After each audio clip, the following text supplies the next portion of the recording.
digamos, es una herramienta muy, muy poderosa.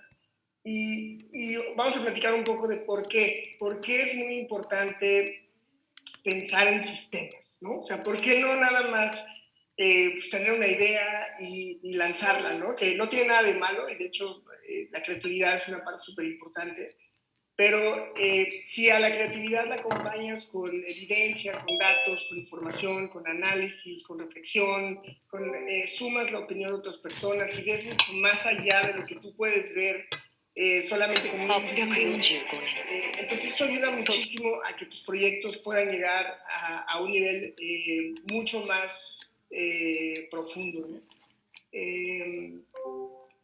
Muchas gracias. Ahí me está escribiendo un colega. Al final te contesto para ver qué podemos hacer. Voy a contar un poquito, sí, cómo llegué aquí. Llegué justo por cuestiones de investigación.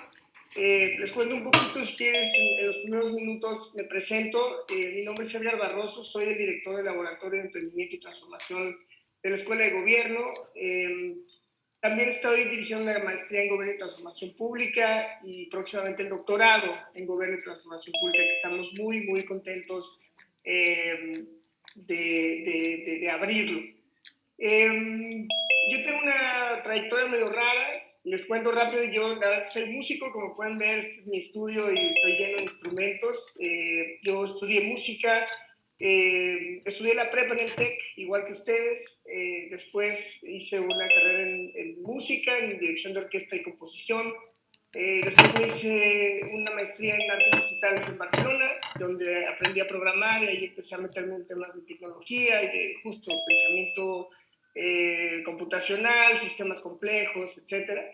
Y después hice el doctorado en la Universidad de Harvard de música y tecnología, ¿no? Entonces, de hecho, estoy muy contento porque mi asesor del doctorado está aquí en Zurich, lo voy a ver el fin de semana, que es un gran compositor y también un gran técnico. Pero después de ahí mi vida dio un giro muy interesante hacia el emprendimiento social primero, y después puse mi propia empresa de tecnología, principalmente de desarrollo, y después el doctor Poiré, hace 7 años ya, no puedo creer que tan rápido pasa el tiempo, hace 7 años me invitó a unirme a la Escuela de Gobierno y Transformación Pública, y pues ya llevo 7 años ahí. Mi labor era justo fundar el Laboratorio de Emprendimiento y Transformación, que es un proyecto o una iniciativa estratégica de la escuela para apoyar y fomentar el emprendimiento público, que Saraí ya les va a platicar de emprendimiento público, o no sé si ya lo están viendo, pero bueno, la idea de emprender para crear valor público, ¿no? Y eso lo puedes hacer desde el gobierno, lo puedes hacer desde la iniciativa privada, lo puedes hacer desde la política, lo puedes hacer desde el sector social o también desde el sector académico, ¿no? Entonces, a esto me he dedicado los últimos 7 años específicamente al tema de emprendimiento público. Y bueno, les cuento un poquito ya que estamos todos en la clase. Si me permiten, voy a compartir mi pantalla y de verdad les agradecería mucho. Bueno, nada más para contestar la pregunta de un colega que me escribió por aquí, por el chat. Llegué a Suiza porque después de hacer el doctorado vine a hacer mis últimos años de investigación a Zurich, a una cosa que se llama Institute for Computer Music and Sound Technology, que es un instituto donde pues sí, se estudia, valga la redundancia, de tecnologías del sonido, pero aplicado a varias cosas, ¿no? Desde ecología, industria, arte, es completamente transdisciplinario, que eso es algo que a mí me interesa muchísimo también. De hecho, mi tesis de doctorado tiene que ver con colaboración transdisciplinaria, que es cómo un problema lo puedes ver desde distintas disciplinas y además trascender la disciplina y crear nuevas formas de ver un problema complejo, justamente, ¿no? Me interesan muchísimo las cosas complejas, las cosas que tienen muchas variables, las cosas que tienen mucha información. Siempre me ha llamado la atención, y bueno, ahorita platicamos justo arquitectura, tiene que ver muchísimo con eso, ¿no? A ver, les voy a compartir mi pantalla para ir empezando. Bueno, ustedes están en una etapa muy interesante de su vida, ¿no? Es una etapa en la que están explorando, están viendo qué quieren hacer, qué van a estudiar. Seguramente algunos de ustedes ya saben qué van a estudiar o tienen una noción de lo que van a estudiar. Este es mi país, como les decía, a mí me interesa mucho la colaboración transdisciplinaria, como un mismo problema, ya sea de las ciencias sociales o cualquier problema público que por excelencia es un problema complejo, se puede ver desde distintas disciplinas. También me interesan mucho los temas del rango de flexibilidad cognitiva y de flexibilidad profesional que van a tener ustedes, por ejemplo. Es algo que estudio mucho. Hay un libro muy famoso que se llama Range, que es el rango, y hace un caso por las personas eh, que pueden navegar distintas disciplinas con cierta facilidad o con cierta naturalidad, ¿no? Creo que el mundo necesita más, ellos le llaman generalistas, que son personas que pueden entender la parte técnica, pero también la parte social y también la parte económica, la parte ambiental incluso, y que pueden tener estos diálogos interdisciplinarios.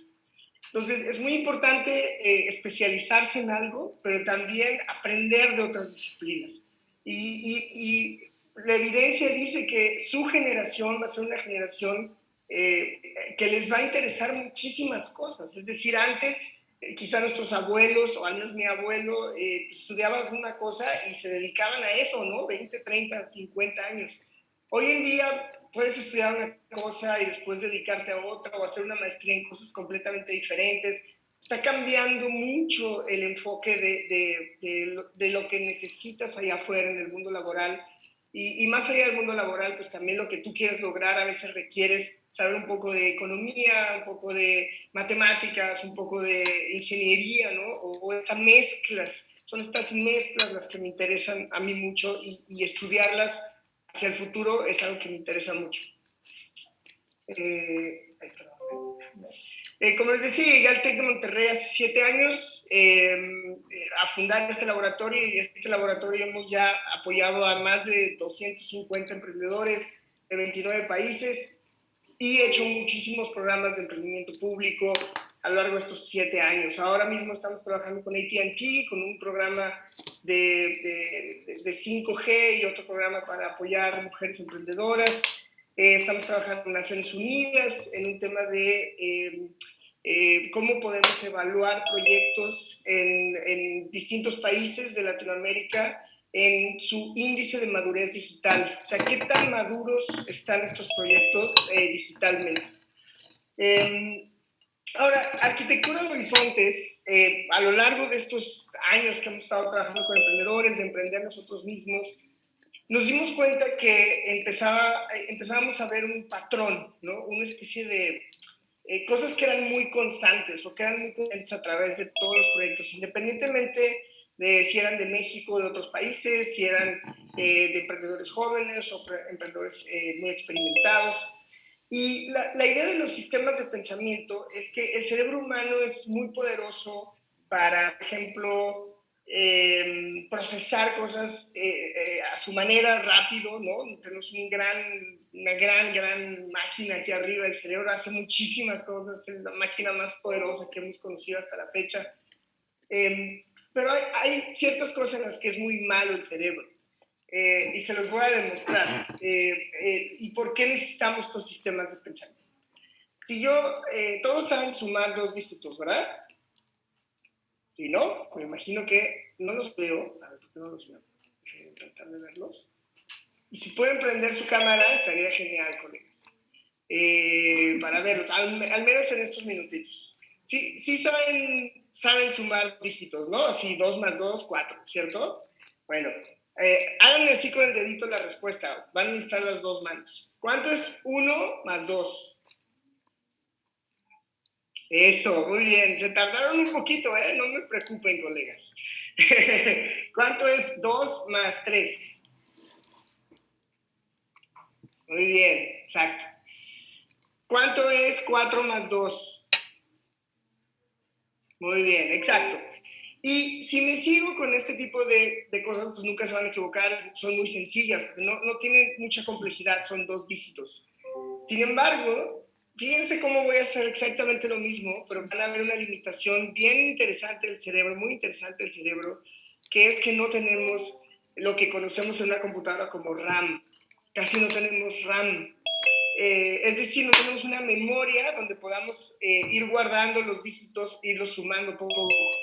Pues, ¿listos para la siguiente prueba? ¿Sí? Va, ¿listos para matemáticas avanzadísimas? Ahí les va.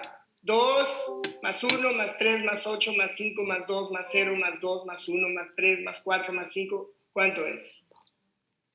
Ni idea. Ni idea. Nadie, por más listo que sean, por más listas que sean, nadie pudo haber hecho esa operación porque en el tercer número ya nada más estaban haciéndole así, ¿cierto? Ya no podían computar el cuarto número, ni el quinto número, y el sexto número ya era como cualquier cosa. Y es porque nuestro cerebro tiene ciertas limitaciones de que claro que podemos sumar esos números, pero los tenemos que escribir. Y tenemos que seguir un proceso, tenemos que tener un sistema de pensamiento que poco a poco vayamos descomponiendo un problema complejo en un problema muy simple. Y esto parece muy bobo, pero es el principio de todo, colegas. Si alguien de aquí va a estudiar ingeniería y está pensando en ser programador o programadora, por ejemplo, cuando tú tienes un código, pues no vas a escribir todo el código de sopetón, ¿cierto? Lo que vas a hacer es dividir el código en pequeñas funciones muy sencillas que funcionan muy bien y luego las vas conectando poco a poco. Si van a ser académicos, cuando escribes un paper, pues no haces todo el paper así de un sopetón, sino que lo divides, en decir, ok, voy a hacer mi revisión de literatura, voy a hacer mi pregunta de investigación, voy a hacer mi hipótesis, voy a ver o sea, vas dividiendo las tareas de un proceso complejo en cosas muy sencillas. Y esos son sistemas de pensamiento, ¿no? Los sistemas de pensamiento son cuando tú puedes fragmentar un problema complejo y separarlo primero en pequeñas formas más simples que puedes entender una por una y después las vuelves a conectar. Por ejemplo, les pongo el ejemplo de la famosa lista de pros y cons, ¿no? Cuando tenemos que tomar una decisión, pues pones, a ver, no lo haces de memoria, ¿cierto? ¿Por qué? Porque nos saturamos, sino que hacemos una lista y decimos, a ver, pros, no, pues esto, no, pues lo otro, no, pues aquello, a ver, cons, no, pues esto, ¿verdad? Y luego puedes comparar mucho más fácil. Sin embargo, pues tiene muchas limitaciones. Es una cosa muy sencilla, una lista de pros y cons. No quiere decir que siempre vas a tener una mejor decisión.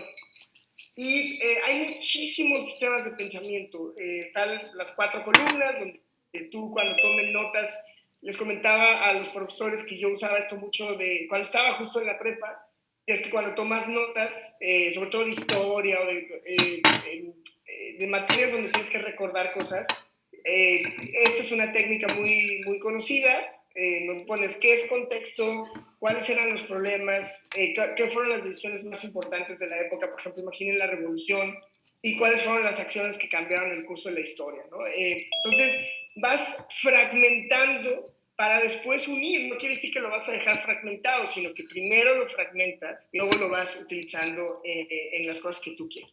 Y esto es lo que queremos que ya desde la preparatoria empiecen a pensar, porque una de las cosas que estamos viendo más a nivel licenciaturas, ingenierías o después maestrías y doctorados es que es una de las habilidades más importantes del siglo XXI.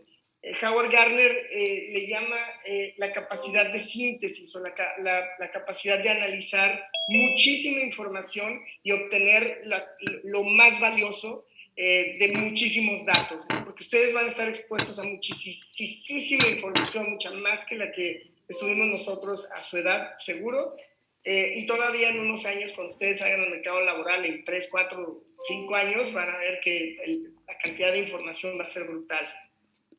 Les recomiendo un libro, les recomendaría muchísimos libros. Ahorita se me está viendo a la cabeza otro libro buenísimo que se llama Simple Rules, o Reglas Simples, donde explican muy bien la diferencia entre un método y un sistema. Y en ese libro lo explican muy bien. Por ejemplo, pone el ejemplo de dietas, ¿no? Si uno sigue una dieta, hay dietas que son muy, muy específicas, muy metódicas. Entonces, por ejemplo, te dicen, en la mañana tienes que desayunar un cuarto de toronja, 50 gramos de queso panela, un cuarto de manzana, cosas de ese tipo súper específicas. Y lo que dicen estos autores es muy difícil que sigas una dieta tan estricta y tan metódica por mucho tiempo. Porque, ¿qué pasa? ¿Qué pasa si los invito a comer, al menos, por ejemplo, pienso en mi vida y qué pasaría si me invitara a comer mi abuela, que paz descanse? Pues mi abuela preparaba comida riquísima y pues, no, pues mi dieta, olvídenlo, ¿no? En este momento ya no se podía hacer. En cambio, lo que él decía, la diferencia entre un método, que es una lista de cosas que tú tienes que ir haciendo en cierto orden o con ciertos parámetros muy específicos, los sistemas funcionan más bien con principios, con cosas muy sencillas que son muy flexibles. Por ejemplo, él decía, una dieta sana puede ser una dieta súper metódica o puede seguir 3 principios básicos para comer bien. El primero es, no comas mucho, ¿no? Es un principio, no comas en exceso. 2, come comida que sea real, es decir, pura comida, manzanas, es decir, fruta, verdura, pescado, carne, etcétera, o sea, nada procesado.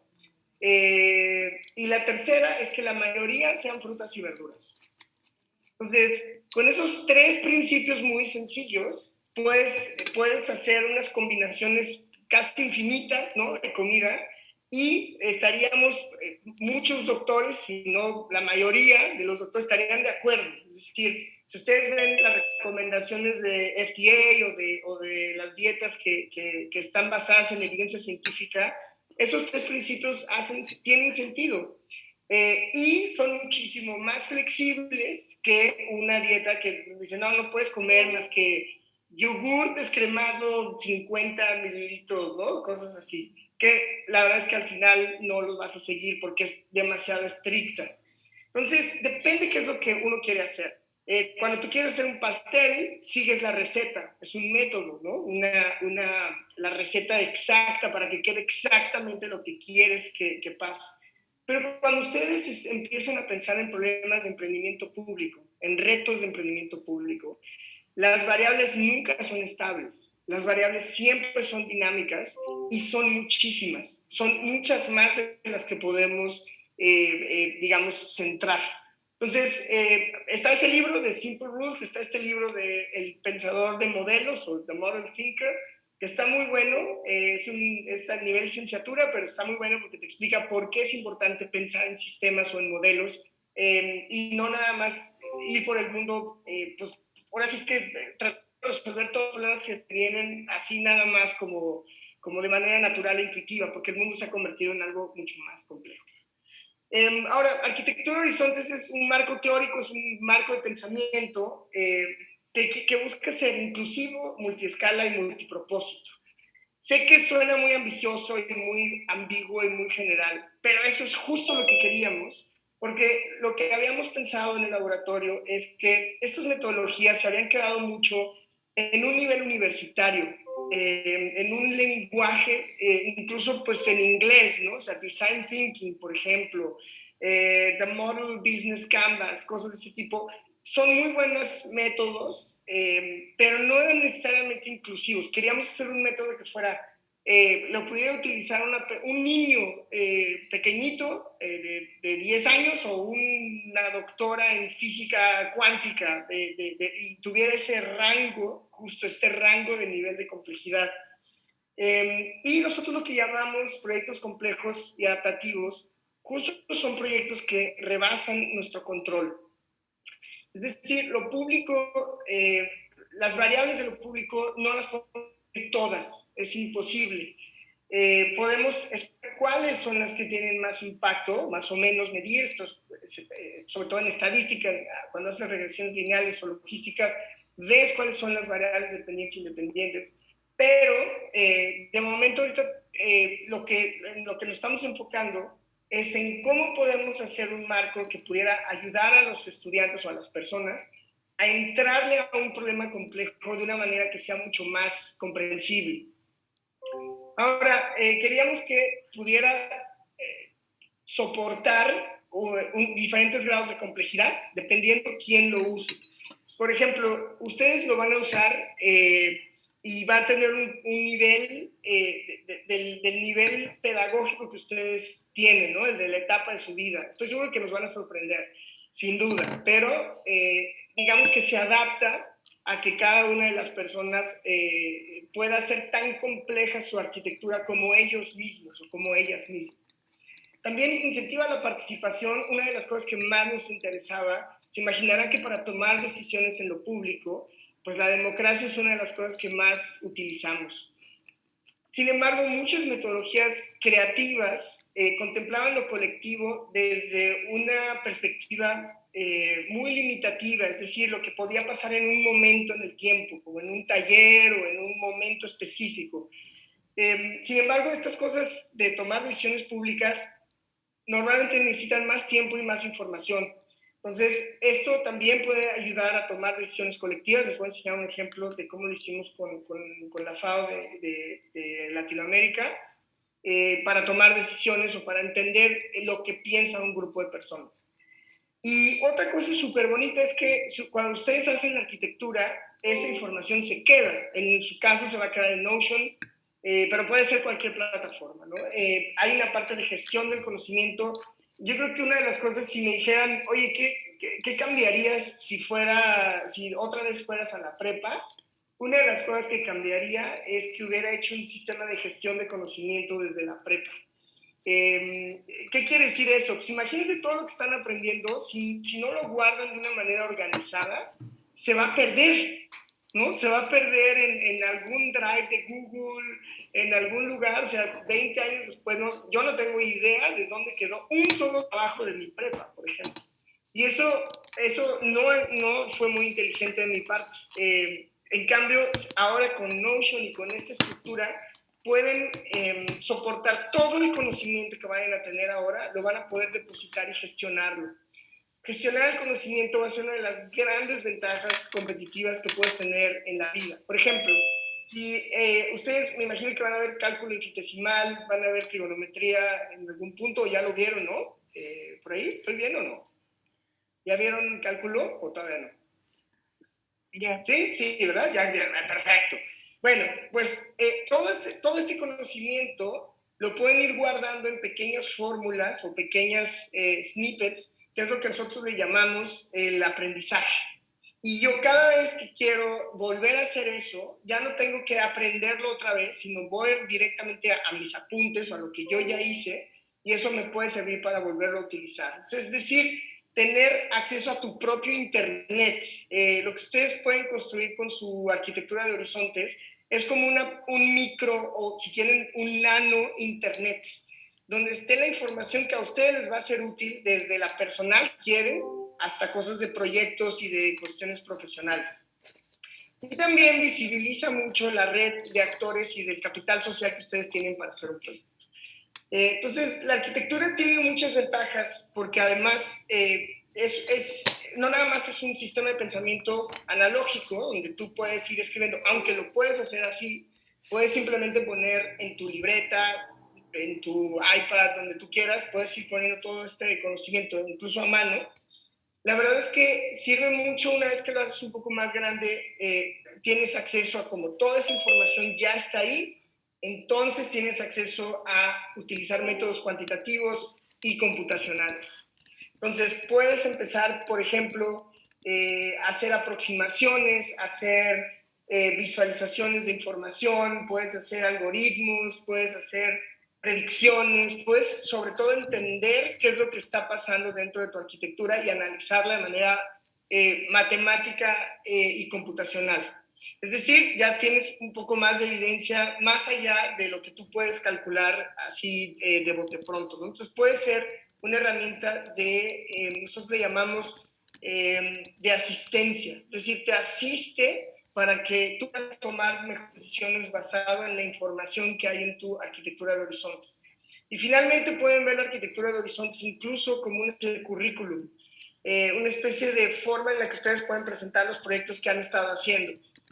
van a ver que en la estructura hay una parte de proyectos y ahí pueden poner el proyecto de México Futuro, que es el de esta clase, pero después pueden poner los proyectos que van haciendo a lo largo de su vida. Entonces les pregunto a los profesores, ¿no?, que veo aquí en la pantalla, imagínense que hubiéramos documentado todos los proyectos que hicimos desde la prepa hasta ahorita. O sea, tendríamos un portafolio de proyectos bellísimo, con muchísimo esfuerzo y que hubiera reflejado muy bien todo el trabajo de estos años, pero luego no lo tuvimos porque a lo mejor no tuvimos un sistema como Arquitectura de Horizontes, ¿no? Entonces, eso es lo que les queremos impulsar. Algunas de las cosas que puedes utilizar, ya teniendo la información en una arquitectura, es que puedes analizar datos cuantitativos o cualitativos, puedes visualizar grafos y redes, es decir, puedes entender las cosas desde una perspectiva de, pues sí, de redes, o más bien son grafos en realidad, para que tú puedas ver dónde hay más centralidad. Y leer grafos o, bueno, interpretar grafos es una parte muy importante en un sistema complejo, ¿no? Porque los grafos nos dan información mucho más rápido que tablas o simplemente pies o cosas así, porque puedes desplegar la información en distintas pues redes, valga la redundancia, y puedes ver rápidamente dónde están los nodos más importantes, los que tengan más centralidad, los que estén más distantes. Como es texto, mucho de lo que ustedes ponen en la arquitectura, entonces se puede hacer una cosa que se llama procesado de lenguaje natural. Esto quizá todavía no lo han visto en prepa, pero es algo que seguramente van a ver en la licenciatura o en la ingeniería que vayan a estudiar. Nosotros en las ciencias sociales lo utilizamos todo el tiempo.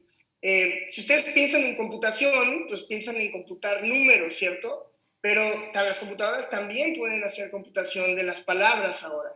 Y pueden empezar a leer textos, incluso pueden generar textos, y esa es la última tecnología que hemos utilizado ya con arquitectura, que son modelos preentrenados de inteligencia artificial, en donde tú puedes decirle alguna cosa, por ejemplo, puedes decir tu legado, y la compra puede empezar a preguntarte las cosas que necesitas para lograr ese legado, y se empieza a formar tu aprendizaje, tu tecnología y tu contexto.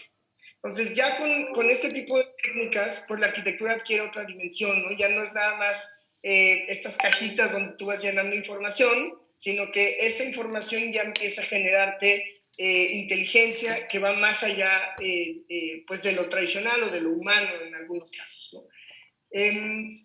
Esto es GPT-3, a los que les interese, a las y los que les interese inteligencia artificial, échense un clavado a GPT-3, es muy interesante. Y los voy a tratar de seducir para que vayan a ver qué es GPT-3. GPT-3 puede escribir textos.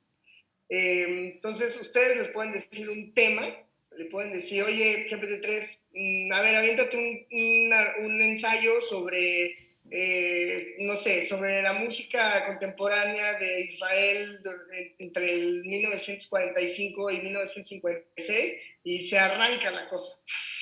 Y empieza a escribir bastante bien, por cierto, y es muy interesante porque imagínense esto qué va a significar para el futuro de la escritura, ¿no? Nosotros ahora escribimos todos a través de una interfase, de un teclado, pero muy pronto vamos a empezar, ya como hacemos con Siri, ¿no? Como hacemos con Alexa, más bien a tener una conversación con ciertas inteligencias, y esas inteligencias van a escribir dependiendo de lo que nosotros les digamos.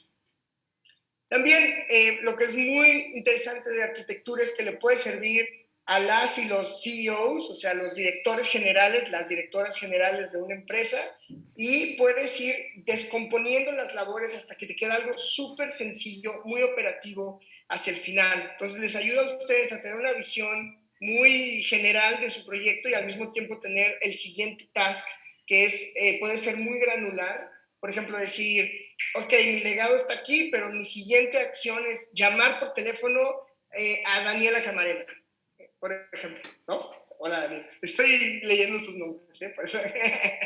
Entonces, ese nivel de granularidad es muy interesante a la hora de hacer un proyecto, ¿cierto? Porque tú quieres tener siempre en claro y presente la misión y la visión y el legado, lo que quieres dejar en el mundo, pero al mismo tiempo tienes que operar, o sea, tienes que activar cada una de las acciones que tienes que hacer para llegar ahí. Y la arquitectura puede hacer un poco las dos cosas, y eso no es trivial, porque normalmente muchas metodologías se enfocan o a definir la misión y el propósito, y que es súper importante, pero no te dicen cómo llegar ahí. Y otras se enfocan mucho en el cómo hacer project management, pero se olvidan de la misión, ¿no? Entonces, la arquitectura puede tener estas dos cosas simultáneamente. Y bueno, tiene un montón de cosas que no me voy a detener, pero responde muchas preguntas que son fundamentales y fundacionales para cualquier proyecto. Incluso nosotros ya no queremos decir proyecto necesariamente, sino esfuerzo complejo. Cualquier cosa que tenga que ver con un esfuerzo que requiere de muchas partes, que necesita trabajar de manera para lograr un objetivo común, para nosotros ya es un esfuerzo complejo. Y lo que les decía, o sea, queremos que sea lo más general posible porque la fuerza de un sistema de pensamiento está relacionado con la diversidad de fenómenos que puede explicar. Esto ya lo decía Bostrom en algunos de sus textos, que una teoría es tan fuerte como, como el número de veces aplicaciones que tenga en la vida real. Entonces, hemos usado arquitectura de horizontes para estructurar pensamiento, lo que les decía, para enseñar. Yo doy mi clase con arquitectura de horizontes así tal cual. Yo doy la clase de gobierno y transformación pública en licenciatura y maestría, y ahora voy a dar ética computacional y voy a usar lo mismo, voy a usar la misma metodología, pero es completamente otro contenido. Es decir, lo que es muy lindo de la arquitectura es que es completamente adaptativa. Puedes dar clases de matemáticas o de lo que sea utilizando arquitectura de horizontes. Lo hemos hecho como un instrumento de análisis. Ahorita les voy a decir ejemplo de Naciones Unidas, donde tenemos la información y ahí la analizamos y ya la tenemos estructurada en bases de datos para organizar información, para desarrollar ideas de startups. Hay muchas personas que nos han buscado, es que tengo una idea muy vaga, pero no sé muy bien por dónde irme. Entonces, decimos, tranquilo, no nos vamos directamente a las ideas, vámonos a los datos, al análisis, y las ideas van fluyendo mucho mejor, o al menos desde nuestra perspectiva es una forma de hacerlo, ¿no? A lo mejor no a todos les gusta, ninguna metodología y ningún sistema le va a dar a todos, pero para muchas personas es útil. Me voy a ir muy rápido en esto, pero la idea es que tengamos una mission driven, o sea, que sea algo que nos lleve a una misión que es trascendental para nosotros, que es lo que nosotros llamamos después legado, y que también tenga esta parte de conocimiento productivo, que como se imaginarán, seguramente han oído mucho el término de que estamos en una economía de conocimiento, ¿cierto? Y sí es cierto, colegas. O sea, ustedes van a salir al mundo laboral y les van a pagar por el conocimiento y la aplicación del conocimiento y sus ideas. O sea, casi todo lo que van a hacer tiene que estar bien fundamentado aquí. Y como ya vimos, el cerebro es muy bueno, pero necesita estas herramientas para manejar muchísima más complejidad. Les voy a enseñar también el tablero de cómo llevamos en LED y cómo llevo mi empresa también utilizando arquitectura de horizontes para que vean el potencial que tiene de absorber muchísimos proyectos con diferentes equipos, incluso en diferentes partes del mundo. La inspiración viene, no sé si hay músicos o colegas músicos que lean música por aquí. ¿Hay o no hay? Pues muy mal, colegas, ¿eh? Sí, sí hay, sí hay, sí hay. Sí hay. ¿Dónde hay? Mariana, muy bien, Mariana. Bueno, pues la música es muy interesante porque la música es una de las disciplinas que más se ha encargado de visibilizar o visualizar la complejidad de algo.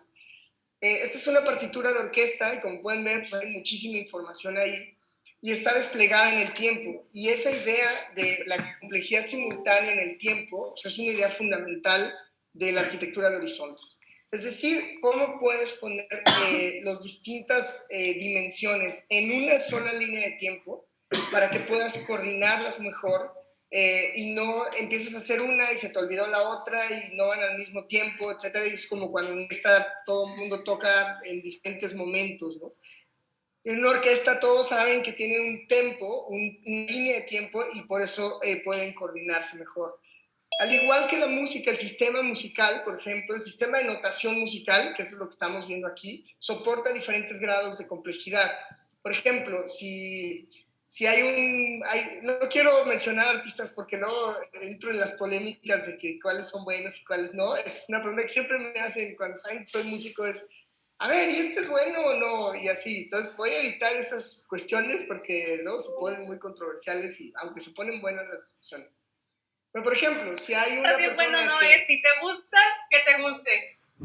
¿Ves? Ya empezamos. Exacto, sí. Siempre hay esta parte, es muy emocionante, muy emocionante. Pero, por ejemplo, si tenemos música, por ejemplo, puede ser música, eh, algún rap o algo así, la notación musical va a ser más simple que una sinfonía, ¿cierto? No digo cuál sea mejor, no me estoy metiendo en juicios estéticos, solo me estoy metiendo en el grado de complejidad de la música. Y lo curioso es que en una partitura puedes escribir un rap o lo que tú quieras y una sinfonía, pero es el mismo sistema. Y es un poco el principio de arquitectura de horizontes. Tú puedes hacer cualquier cosa dentro, pero al final te va a poder decir, vas a poder reproducir o vas a poder ver la información de una forma que es congruente. También crea lenguajes y eso es algo súper importante porque al tener una estructura similar o más bien igual, que es un fractal, ahorita voy a hablar un poco más de los fractales más adelante, quiere decir que tú puedes estudiar, por ejemplo, la arquitectura de horizontes de José Ríos Ortega, por ejemplo. O sea, cuando termine el curso, yo me puedo meter en su arquitectura y estudiar cómo la hizo. Ah, mire, qué buena idea, se le ocurrió hacer eso. Oh, mira, él no hizo lo que yo hice. O sea, puedes estudiar cómo hicieron las arquitecturas otras personas. Y como hay mucho campo de creatividad, es decir, las arquitecturas están hechas para que ustedes también las hagan una herramienta creativa. Entonces se pueden estudiar, se pueden interpretar, se pueden comparar. Es muy interesante poder utilizar una metodología de esta naturaleza porque podemos comparar incluso año con año las diferencias entre los proyectos de los estudiantes o de cualquier profesional. Esto es ya muy académico, lo voy a brincar, pero es cómo empezamos a definir algunas de las variables de cada una de las dimensiones.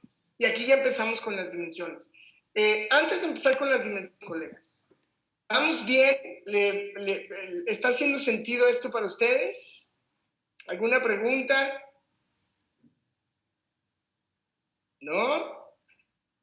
¿Seguros? Creo que no, ¿Seguras? todo bien por el momento. ¿Sí? Órale. Bueno, entonces lo más importante es entender que la arquitectura es una forma de ayudarnos a organizar información para analizarla y para tener hallazgos o para entender un problema complejo, que no podríamos realmente hacerlo así nada más, porque nuestro cerebro no está hecho para tener muchísimas variables al mismo tiempo. Para lo que es poderísimo nuestro cerebro es que una vez que tienes las variables expuestas y las puedes analizar y las puedes estudiar, el cerebro hace las conexiones y es cuando tienes un momento de decir, wow, ya conecté todas estas cosas que se veían aisladas, pero ya encontré un momento o un punto en el que ya sé qué es lo que tengo que hacer o por lo menos tengo una idea más clara. Bueno, la primera dimensión es lo que les decía del tiempo. Y esto es súper importante. Cuando emprendemos cualquier cosa, de repente como que emprendemos al infinito, ¿no? O sea, como que vamos a emprender y oye, pero ¿cuánto tiempo? No importa, vamos a emprender y a ver cómo nos va, ¿no? Y lo que va a pasar con ese sistema de pensamiento es que, bueno, sin duda habrá excepciones, pero normalmente lo que pasa es que te gana la vida, ¿no? O sea, de repente te ocupas, tienes exámenes y se va muriendo el proyecto y nosotros le decimos el síndrome del fade out, ¿no? Que es, sí, mi proyecto está padrísimo, no sé qué. Y de repente ya no hay proyecto. Y eso muchas veces pasa porque no planeamos en el tiempo. Y esto es otro de los aspectos más importantes en su vida profesional, es tener nociones de cuánto te tardas en hacer qué en el tiempo. Toda nuestra vida nos van a estar pidiendo, a ver, ahí este proyecto, ¿cuánto te tardas? No, pues 3 meses, y a los 3 meses lo tienes que entregar, entonces tienes que calcular los recursos humanos, los recursos financieros, todo lo que tienes que utilizar para que el proyecto llegue a buen fin entre.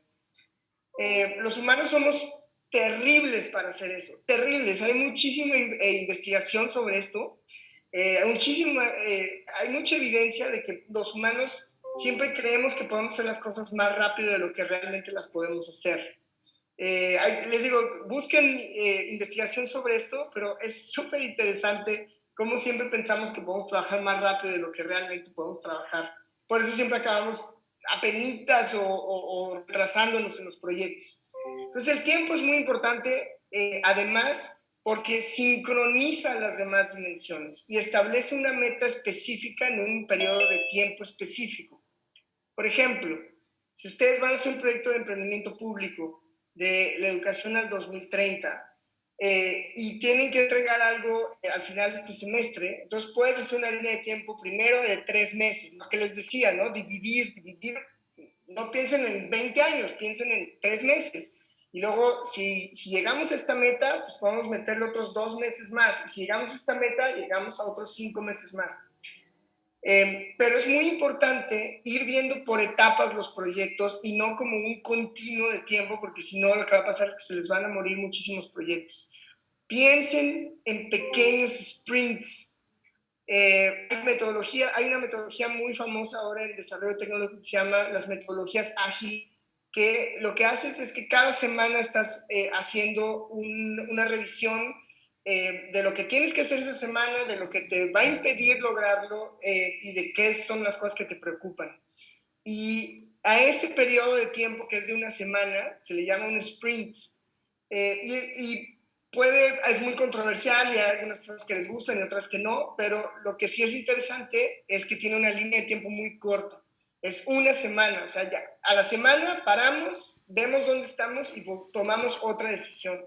Entonces, lo que es interesante en la arquitectura en ese sentido es que ustedes puedan planear sus proyectos de manera mucho más lista, pero al mismo tiempo puedan ir dejando cosas hacia los demás. Y esa es la siguiente dimensión. Perdón, ese es el eje tiempo. La siguiente dimensión es el legado. El legado es donde dice, yo voy a trabajar en este proyecto 3 meses. A los 3 meses voy a hacer un directorio de todas las tecnologías educativas que tienen un futuro para el 2030 y que le puede servir al siguiente equipo que quiera, o a alguien le va a servir que quiera mejorar o llegar a esa educación del 2030. Entonces, lo que haces como parte de tu emprendimiento le puede servir a otra persona. Y en esos 3 meses ya no fue un esfuerzo nada más en vano, sino que tú contribuiste a crear valor público. Entonces, esa es la diferencia entre legado y un objetivo. Un objetivo es algo que logras y ya, y un legado es algo que logras y que dejas a los demás. Un legado es una herencia que tú das a los demás. Y ese principio de decir, todo lo que hago contribuye para que otras personas puedan continuar el trabajo, que quizá yo no pueda porque me fui a estudiar una maestría o en su caso una licenciatura, porque me dediqué a otra cosa, por lo que tú quieras, que es normal y eso va a pasar mucho, sobre todo a su edad, ya contribuyeron. Y la definición de emprendimiento público, Alejandro Poiré, es que el emprendimiento público es la persecución colaborativa de oportunidades más allá de los recursos controlados. Es decir, lo que tú puedes perseguir colectivamente para crear valor público. Y lo que estamos tratando de enseñarles en esta clase es cómo utilizar la arquitectura para que todos los proyectos que ustedes hagan se queden como testimonio, como legado de hasta dónde pudieron empujar ustedes y dónde lo pueden retomar otros estudiantes en las siguientes generaciones. A diferencia de otras metodologías, todo lo que hagan en este semestre se va a quedar documentado en Notion, en una arquitectura de horizontes. Y esas arquitecturas las queremos guardar como un recuerdo de lo que ustedes hicieron. Ustedes van a poder enseñar su proyecto de México Futuro a sus nietos, si es que tienen, si deciden tenerlos, ¿no? Tanto ustedes como sus posibles hijos. Pero imagínense qué bonita la idea de decir, esto es lo que yo hice en prepa y aquí está documentado mi prepa, esto es lo que yo me imagino que debe ser el México Futuro. Entonces, el tiempo es una de las variables más importantes. También en ciencia de datos es algo de lo que más tomamos en cuenta es el tiempo. El segundo eje tiene que ver con la complejidad, que es todos los programas públicos son hipercomplejos. Entonces, no podemos controlarlos, eso es un hecho porque cambian y hay demasiadas variables, pero sí podemos tratar de entenderlos como un problema sistémico y complejo.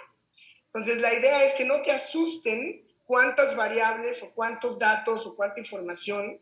Es más, lo curioso para nosotros es que entre más datos, más podemos utilizar algoritmos. Entre más información, mejor podemos utilizar estas técnicas computacionales. Entonces, nosotros, lejos de asustarnos de que, ching, es que es un problema súper complejo y es muchísima información, nosotros decimos, fantástico, entre más información tengamos, más hallazgos podemos tener y más bien nos da felicidad que tengamos mucha información y no al revés, que es como, oh no, ya me saturé, ya no puedo más con esta información, ¿no? Que luego pasa con los sistemas tradicionales. Decía, son los problemas complejos que ustedes están tratando de resolver, son multifactoriales, o sea, nunca hay una razón, nunca. Nunca en ningún problema público hay una sola cosa que está mal, ¿no? Si, por ejemplo, la educación está mal, seguramente no va más por los maestros o porque el salón de clases no tiene equipo o porque los niños no desayunaron o porque van a ser todas esas, ¿no? Al mismo tiempo, todas van a ser todas esas razones simultáneas. Siempre están cambiando, entonces si tú tienes una solución o tienes una propuesta para algo en un momento específico, otra vez viene el tiempo, puede ser que funcione por algún periodo de tiempo, pero seguramente va a cambiar. Todos los problemas públicos cambian, es su naturaleza, todo lo que está vivo cambia, todo lo que se sigue moviendo cambia. Pues la educación va a cambiar, la democracia va a cambiar. La democracia está viviendo momentos muy interesantes de cambio. Algunos me asustan un poco, pero sin duda todo lo que está en ese planeta, nada se va a quedar fijo, sino que todas las variables van a estar movidas, aunque sea lentamente, y vamos a ver los cambios a lo largo del tiempo, pero el mundo no va a ser lo mismo en 100 años que lo que es ahora, y 100 años pues no es tanto tampoco, ¿no? Tienen un alto grado de incertidumbre, tienen muchas soluciones, nunca hay una solución perfecta para un problema complejo, sino que hay varias soluciones. Requieren de adaptación, es decir, cuando va cambiando, pues hay que adaptar el plan y los modelados tienen que ser a la medida del lugar o en el contexto en el que te estás moviendo. Entonces, lo que hace esta arquitectura es decir, ok, ya entendí, tengo que hacer mi línea de tiempo, que es por cuántos meses o por un año. No recuerdo ahorita las bases, creo que es un año, Roberto, ¿o cuánto es la línea de tiempo? Correcto, un año. Perdón, es que no atinaba al micrófono. No te preocupes, no te preocupes. Exactamente, entonces ustedes tienen la línea de un año, entonces tienen que pensar en un año lo que van a lograr. Fíjense cómo o sea, es distinto pensar, voy a transformar la educación de México, ¿no? Que para hacer eso, desde un punto de vista de sistemas complejos, pues te puede llevar 50 años y es poquito, pues, ¿no? Pero en un año puedes avanzar un poquito hacia esa meta que tú quieres. Es decir, no los estoy limitando, no quiero que la ambición debe ser increíble porque son problemas públicos, pero al mismo tiempo sí tienen que ser realistas, es decir, yo voy a dedicar un año de mi vida o durante este año voy a contribuir a este proyecto y después voy a tratar de que este proyecto lo hagamos de valor público, de valor como si fuera open source, ¿no? O código abierto, que otros también tengan acceso y que les sea útil. El legado es lo que quieres lograr en ese año. No es lo que quieres lograr en la vida, no es tu legado de vida, no es eso. O sea, lo que te pregunta la arquitectura es por proyecto, ¿qué es lo que quieres dejar en un año en este proyecto? ¿Qué le vas a heredar a la sociedad que es de valor público en un año? Por ejemplo, les paso un tip. De hecho, hace unas horas hablé con unas colegas de Monterrey que están buscando personas que puedan generar contenidos para primarias y secundarias, pagadas, ¿eh? Yo no había pensado en esa necesidad porque en secundaria, pero de verdad no hay mucho, o sea, de materiales didácticos o pedagógicos de secundaria en línea, no hay mucho comparado con lo que hay para universidad, por ejemplo. Para universidad hay muchísimo, pero no tanto para secundaria. Me imagino que para prepa también habrá más. Entonces, por ejemplo, a lo mejor usted dice, ¿sabes qué? Mi propuesta es hacer una compañía, puede ser una compañía privada con fines de lucro o sin fines de lucro, como ustedes quieran, que se dedique a crear contenidos para estudiantes de secundaria que vivan en regiones remotas del país. Y entonces, de aquí a un año, ¿cuántos contenidos, o sea, qué contenidos en cuánto tiempo van a lograr hacer esa compañía que se va a dedicar a hacer un número limitado de contenidos muy buenos que pueden dejar o que pueden heredar a otras instituciones para que los sigan utilizando? Por ejemplo, entonces, el legado es lo que quieres dejar, es la descripción del resultado en el tiempo que vas a trabajar este proyecto. Ahora, ¿quiere decir que no puedes pensar a 2 años o a 5 años? Claro que puedes pensar a 2 años o a 5 años. Pero ¿cuál es la diferencia entre pensar de entre hoy y mañana y entre hoy y 10 años adelante? ¿Cuál es la diferencia? Hay más incertidumbre. ¿Perdón? Hay más incertidumbre. Exactamente. ¿Quién dijo eso? Yo. ¿Dónde andas? No te veo, pero bueno, es exactamente eso. Si fuera un examen te ponía 10. Es la certidumbre. Yo mañana sé que me voy a levantar a las 6:50 de la mañana, voy a llevar a mis hijos a la escuela, voy a regresar, me voy a hacer un café, voy a trabajar, voy a escribir, etc. O sea, lo tengo hay una altísima probabilidad de la certidumbre que tengo de aquí a mañana. Y sé que voy a estar desvelado, colegas. Pero si me preguntan qué voy a hacer, ¿qué día es hoy? El febrero, ya ni sé qué día es hoy, 8, 9 de 2035, no tengo idea, ¿no? Entonces, si tú tienes que encontrar un punto medio en el cual tú estableces una meta, por ejemplo, un año, y espero ver que hay una pequeña línea de tiempo todavía de ese año. Decir, mira, este proyecto va a durar un año. En los primeros 2 meses vamos a lograr esto, luego en los 2 siguientes meses esto, en los 2 siguientes esto, en los 2 siguientes esto. Y eso lo van a hacer por dimensión, por dimensión. Entonces, los primeros 2 meses voy a mapear mi comunidad, después voy a hacer esto, voy a hacer lo otro, y entonces queda un plan por dimensión en el tiempo.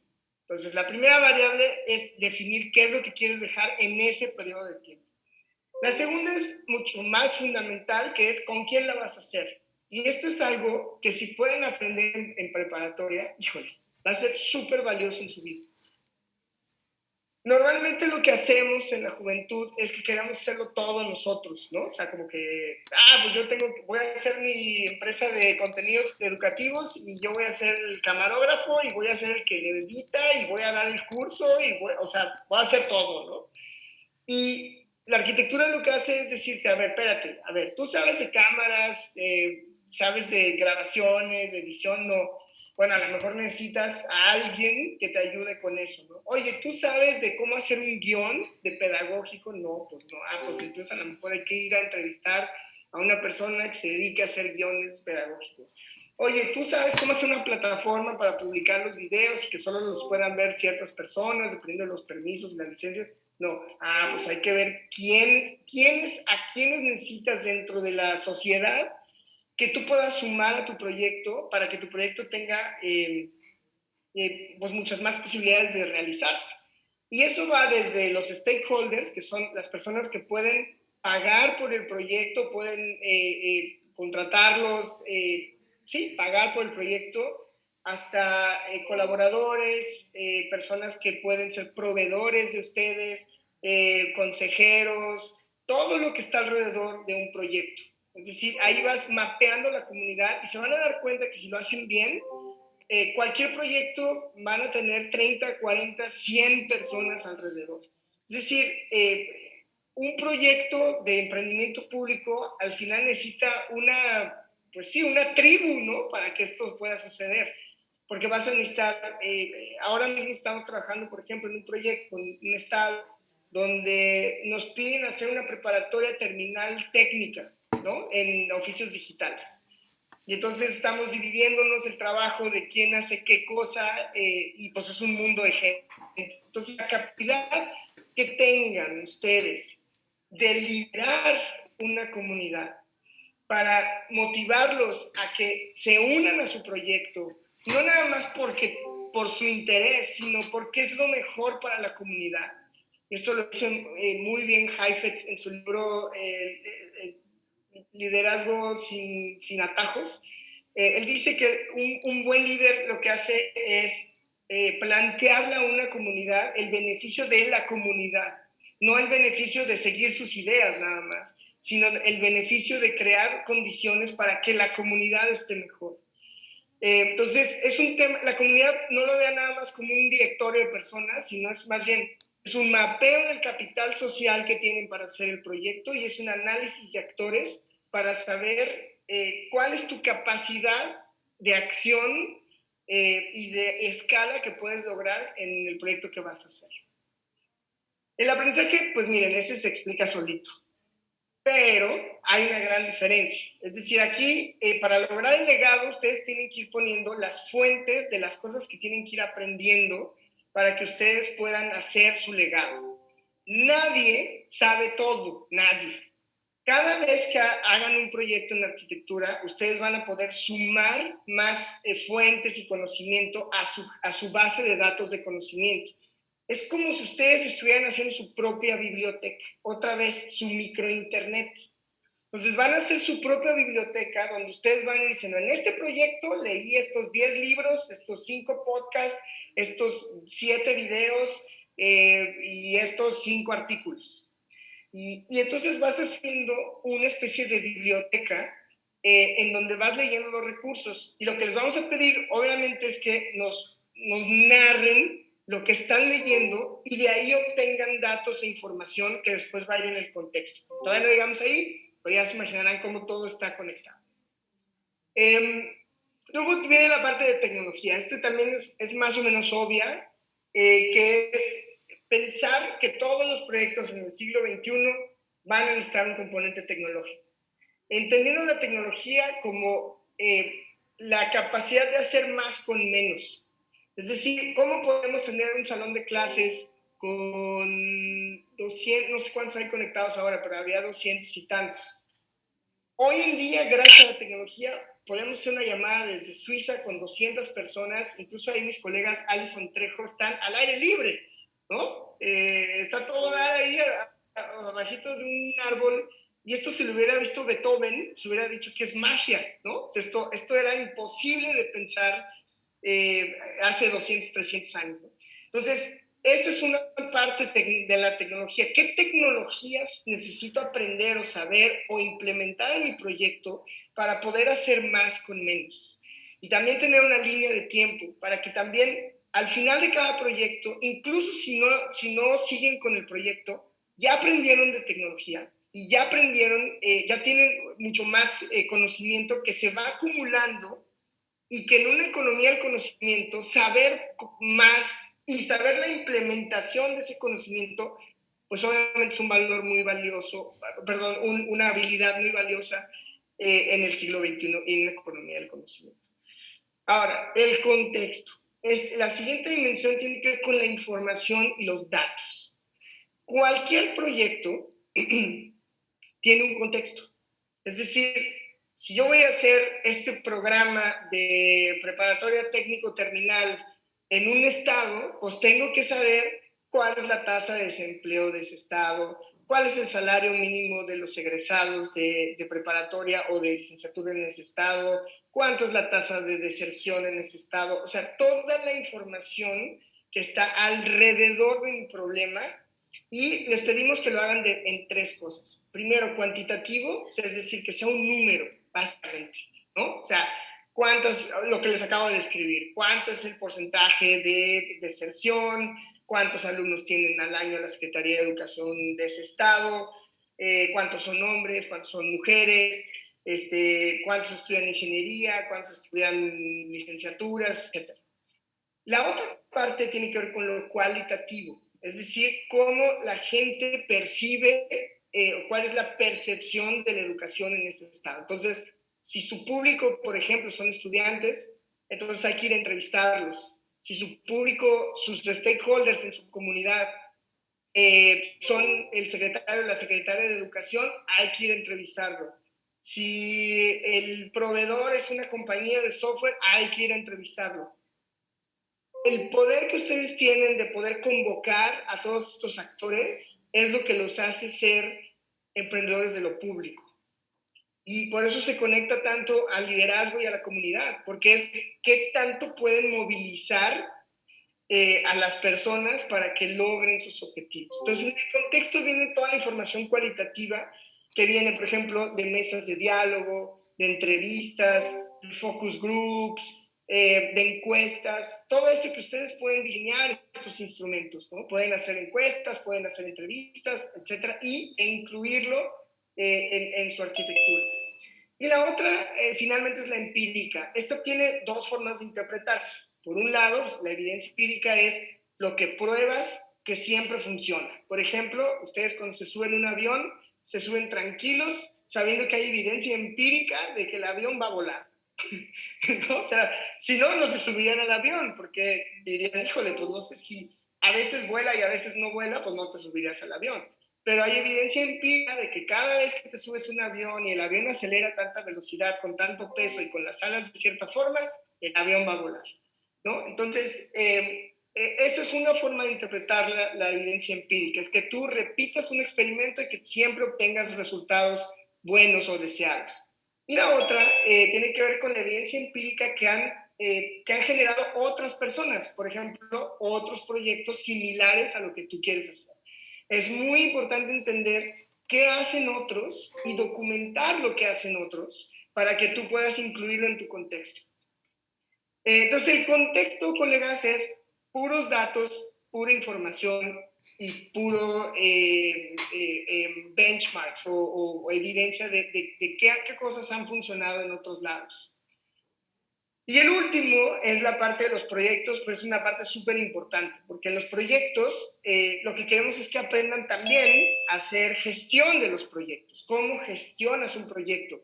Por ejemplo, cómo se dividen las tareas, cómo se dividen los tiempos, cómo hacer un Gantt para ver quién va a hacer qué, cuándo. Eso todo lo pueden hacer en Notion de manera muy sencilla. Cómo pueden empezar a tener control de las metas que se establecieron, si están llegando o no están llegando, y si no están llegando, por qué no están llegando. También, hagan lo que hagan, se dediquen a lo que se dediquen, estudien lo que estudien, ojalá estudien ciencias sociales, por cierto. Siempre van a estar haciendo cosas o sea, siempre van a estar trabajando por proyectos. Hacer proyectos no es trivial. Por ejemplo, una de las profesiones que las y los expertos dicen que no se van a perder en el futuro son las personas que hacen project management, porque los humanos todavía necesitamos muchísimo el project management humano, de lidiar con las personas y establecer metas y llegar, ¿no?, a lo que decimos que vamos a hacer. Y eso es una parte súper importante de los proyectos. Entonces, lo que voy a hacer ahora, voy a mostrar, bueno, si quieren paro un poquito, aquí estaba hablando mucho, ya estoy ronco otra vez. Si quieren, a ver, paro un poquito y alguna duda, comentario hasta aquí.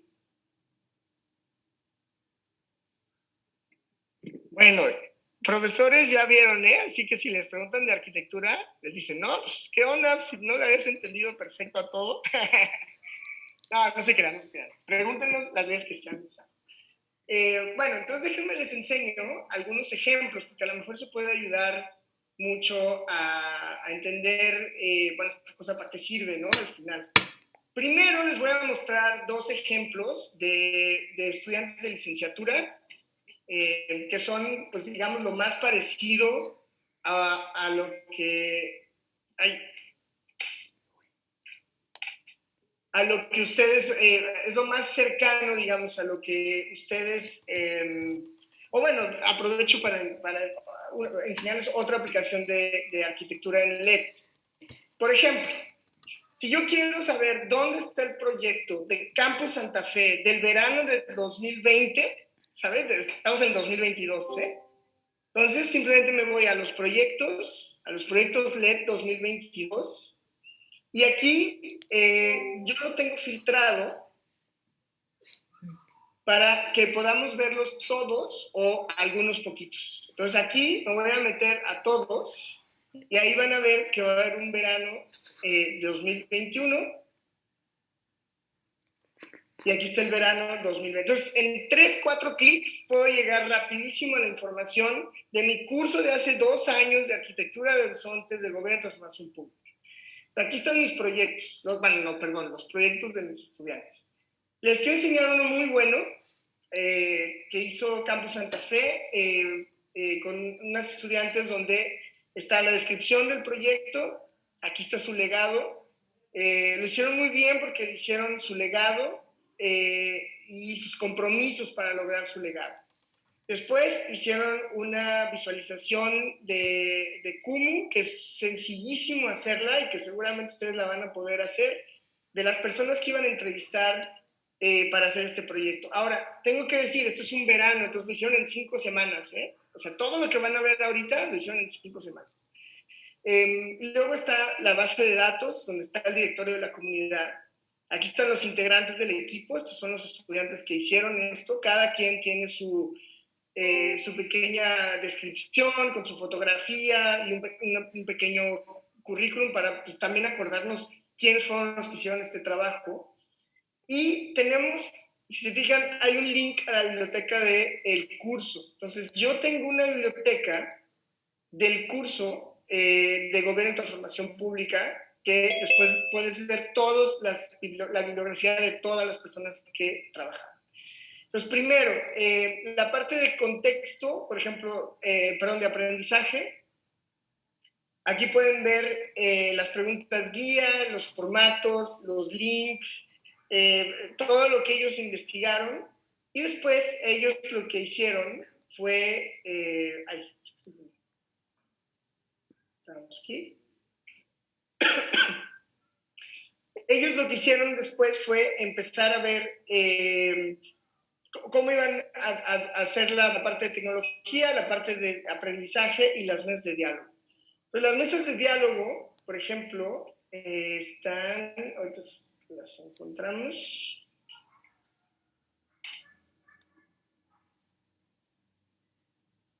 Aquí están las mesas de diálogo, en donde cada uno de ellos entrevistaron a estas personas.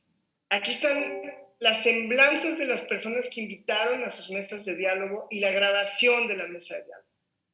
O sea, están las evidencias de las... Entonces, ¿se acuerdan de la comunidad? En la comunidad dijeron, oye, hay que entrevistar a estas personas. Las contactaron, las reunieron, las hicieron esa grabación y luego hicieron un video para poner las conclusiones de lo que habían visto en esa mesa de diálogo.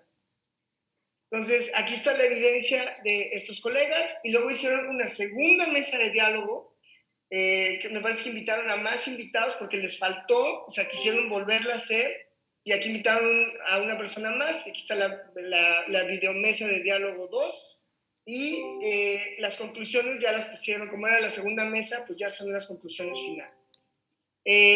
Para la información cuantitativa, por ejemplo, en la parte de contexto, lo que les decía, lo que hicieron fue primero poner los datos, pusieron los datasets y luego explicaron cada uno de los datasets.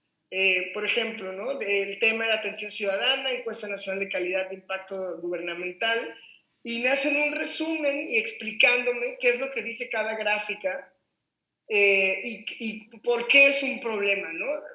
Fundamentalmente escribir papers académicos o evidencia es tratar de persuadirse a partir de los datos y de la información a que tu hipótesis puede tener más sentido, ¿no? Entonces pusieron por lo menos 3 datasets fuertes de datos nacionales, hicieron algunas visualizaciones propias, otras las bajaron de internet, está bien, citaron la fuente, Encuesta Nacional de Calidad de Impacto Gubernamental, INEGI 2019, etc. Y luego la parte bueno, aquí están los datos cuantitativos, como les decía, y al final estos colegas hicieron, digamos, la última versión de su proyecto, que es el video final, ¿no? Aquí está el subvideo final, donde ellos me ponen el video de su presentación en 7 minutos, me ponen la presentación que usaron, el PowerPoint, o en este caso la presentación que usaron para presentarnos su propuesta final. Y bueno, pues como vieron, ahí está ya un proyecto donde pueden ver más o menos por dónde va la cosa. Este es también como llevamos los proyectos en LED. Como pueden ver, son un montón de proyectos y de hecho estamos quitando, estos nada más son los que están ongoing, pero entonces lo que me permite esto es que yo todos los días puedo ver todos los proyectos de LED, puedo abrir cada uno de ellos y como pueden ver que es la misma estructura: legado, comunidad, tecnología, contexto. Entonces si voy a proyectos, nosotros tenemos una cosa que se llama atelier, que es donde está mi atelier, está el de Eric, está el de Saraí, está el de Oscar en este proyecto. Y así, si yo voy al atelier general, por ejemplo aquí, van a estar también Javier Ocampo, Eric Polín, Saraíso, que son las personas que estamos en. Entonces, puedes gestionar proyectos, es una herramienta que también puedes gestionar proyectos, puedes, por ejemplo, ver muchas de las tasks que está haciendo cada quien. Yo aquí puedo ver quién está haciendo qué cosa y lo puedo hacer de diferentes maneras y con diferentes visualizaciones. Les voy a enseñar otro, un proyecto más de licenciatura. O bueno, para poner un poco más de variación, este es un proyecto que hicimos el año pasado con Naciones Unidas, donde ellos querían más o menos ver dónde podíamos aplicar arquitectura de horizontes para poner de acuerdo a 23 expertos y expertas de Latinoamérica en temas de agricultura. Entonces lo que hicimos fue, digamos, entender los 4 ejes temáticos: el rol de los ecosistemas, aumentar la productividad de manera sostenible, el desarrollo local y transición nacional de la agricultura, etcétera, ¿no? Comercio, etcétera. Entonces aquí está la metodología de arquitectura. Aquí le explicamos un poco lo mismo que ustedes han visto, más o menos cómo funcionaría, y explicamos la metodología y luego ya empezamos los resultados. Entonces aquí están viendo arquitectura de horizontes como una herramienta de investigación colectiva en donde estos legados se les hace esta pregunta a las y los 23 expertos, y esta es la información que nos va dejando. Y lo que es interesante, además, es que este párrafo que ustedes ven aquí es la síntesis de los legados de todos estos expertos escrito por inteligencia artificial. O sea, eso ya no lo escribimos nosotros, lo escribió GPT-3. Entonces, ahí es donde se aplican estas técnicas de inteligencia artificial con texto. Aquí está la formación de comunidades o el mapeo de la comunidad con su respectivo código QR para que ellos después puedan ir y explorarlo con calma. Y al final pueden ver una red bastante sofisticada en 3 dimensiones con la que incluso pueden interactuar. Entonces ya se vuelve un documento un poco más interactivo, más interesante. Aquí está la parte de aprendizaje, que es lo que los expertos y las expertas nos dicen que tenemos que aprender para para lograr estos 4 pilares que les decíamos. La parte de tecnología, y es simplemente ver una aplicación de arquitectura de horizontes para hacer trabajos o reportes de investigación en este caso de un colectivo de académicos, ¿no? Y aquí finalmente los proyectos. Entonces esta es otra aplicación que también hicimos. También les quería mostrar un libro que hicimos este año también, en el que, por cierto, ahí estuvo muy involucrada. Este libro lo hicimos para el gobierno de Aguascalientes, no sé si hay colegas de Aguascalientes, pero por ejemplo es un libro donde hablamos de las industrias más importantes del estado, y al final acabamos haciendo un grafo donde mapeábamos el ecosistema de emprendimiento de Aguascalientes. Y claro, es un trabajo muy robusto, no sé, son 250 páginas que nos aventamos y seguimos haciendo la parte de contexto. Básicamente es contrastar lo que nos digan las y los empresarios de Aguascalientes Y luego es un enfoque cuantitativo y un enfoque cualitativo. Entonces, si se fijan, hay muchas similitudes con esta mezcla del mapeo de la comunidad, el enfoque cuantitativo y cualitativo, y después la capacidad de proponer proyectos. De hecho, vamos a ir pronto, o sea, ahí sabe cuándo, yo no sé muy bien, pero vamos a ir también a proponerle al gobierno qué se puede hacer. Entonces, arquitectura es un poco eso, es investigar, tener mucho más evidencia de un problema complejo para después proponer ideas que están basadas en evidencia y que están basadas en un ejercicio de arquitectura, o en este caso mezclamos complejidad económica con un poco de arquitectura de horizontes y con mapeo de actores, etc. Entonces, aquí hay varias aplicaciones de cómo utilizamos esta metodología, y la última, no, yo creo que ya con eso, preferiría más bien, sí, nos quedan 9 minutos, ya vi.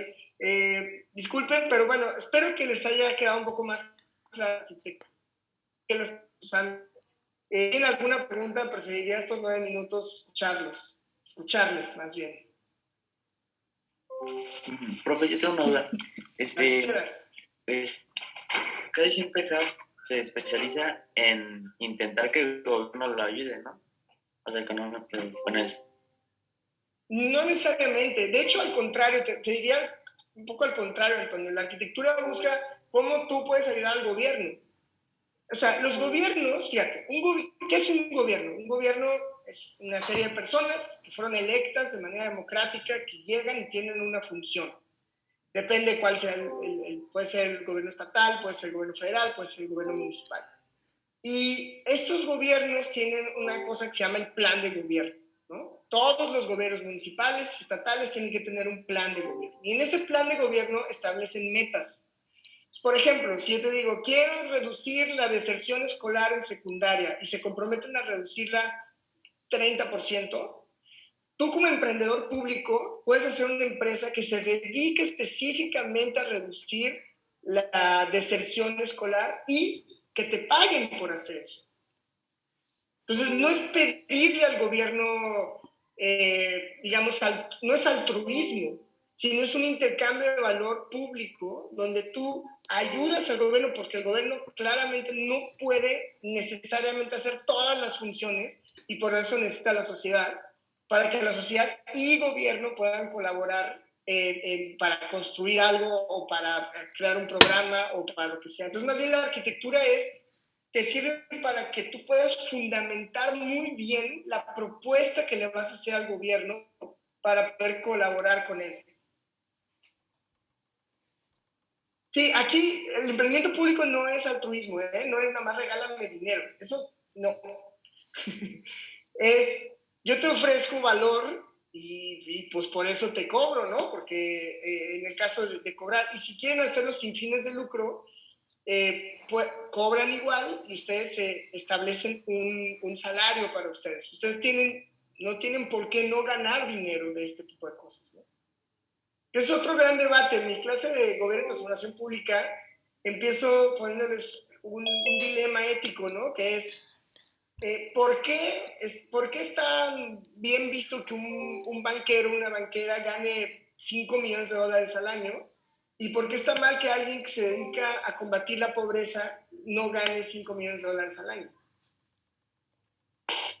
Ah, ¿verdad? Y entonces ahí se dividen un poco, no, pues porque si estás en pobreza no puedes ganar mucho, o si estás, o sea, es un gran debate, ¿no? sobre si ganar mucho, y les recomiendo una charla de TED, de Dan Palota, se llama, donde habla de esto, o sea, donde habla de por qué debemos de mejorar los salarios de las personas que se dedican a resolver los problemas más complejos del mundo, como la pobreza. Él habla en ese particular del cáncer. Pero, o sea, ¿por qué se nos hace normal? ¿Por qué normalizamos que alguien que trabaja en un banco gane tanto y una persona que combate el cáncer no?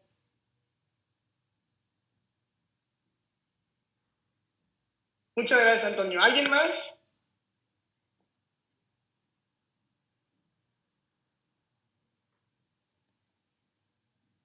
¿No? ¿De plano? Ah, sí, ahí hay una manita. Miquel. Esto de la arquitectura de horizontes, o sea, ¿es como exclusivo del emprendimiento público o también ha sido usado como por corporaciones o así? Sí ha sido usado por corporaciones, por un banco en algunos talleres, por una empresa de comida también grandísima. Y lo que te decía, Miquel, esto, la definición es una metodología, o es más bien un sistema de pensamiento para esfuerzos complejos. O sea, lo queremos hacer lo más general posible. Es más, Miquel, una de las cosas que más nos han dicho las gentes que toman talleres de arquitectura es, no, hombre, esto lo voy a usar para mi vida, ¿no? O sea, para lo que yo quiero, o sea, hasta para un nivel de vocación. Es más, hagan el ejercicio, ahora que están decidiendo qué estudiar, hagan su arquitectura, o sea, qué quieren dejar en los próximos 4 años, quién es su comunidad, con quién quieren hablar con un profesor, quieren hablar con una profesora, quieren hablar con sus padres, con sus abuelitos, con quien tú, para tomar esa decisión. Si se fijan, la arquitectura al final te sirve para entender un problema más profundamente y para tomar decisiones fundamentalmente. Entonces sirve también para los corporativos sin ninguna duda.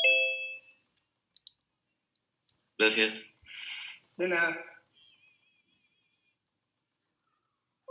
Ay, siento que hablé mucho, colegas, me disculpo, no, se me fue el tiempo así, man. Como ya ando bien desvelado y ando con pura adrenalina. Pero bueno, espero que les haya servido. Si no, Roberto tiene mi correo, mi teléfono y cualquier cosa. Échenle muchas ganas, tengo mucha curiosidad de ver sus arquitecturas. Y la idea es que cada semestre sean arquitecturas más complejas, más sofisticadas, más interesantes. Entonces, ojalá que estos ejemplos los hayan inspirado para decir, ok, ya vi una arquitectura más o menos bien, pues yo lo voy a hacer mejor todavía, ¿no? Muchas gracias, Andrés, qué amable, muchas gracias. Bueno, pues creo que son muy puntuales, me parece. Así que muchas gracias, Ana Lucía. Pues, cualquier cosa, échenle muchas ganas. Van a ver que les va a servir mucho. Lo que sí sabemos de la arquitectura, de las pocas cosas que sí sabemos, es que no les va a hacer daño. Es decir, investigar sobre el contexto, sobre la comunidad, sobre definir sus legados. Nada de esto es pérdida de tiempo, es al contrario. Y si ustedes quieren ser emprendedores, pues van a estar trabajando en la misión, en la visión, en el legado, en contratar, que es la parte de comunidad.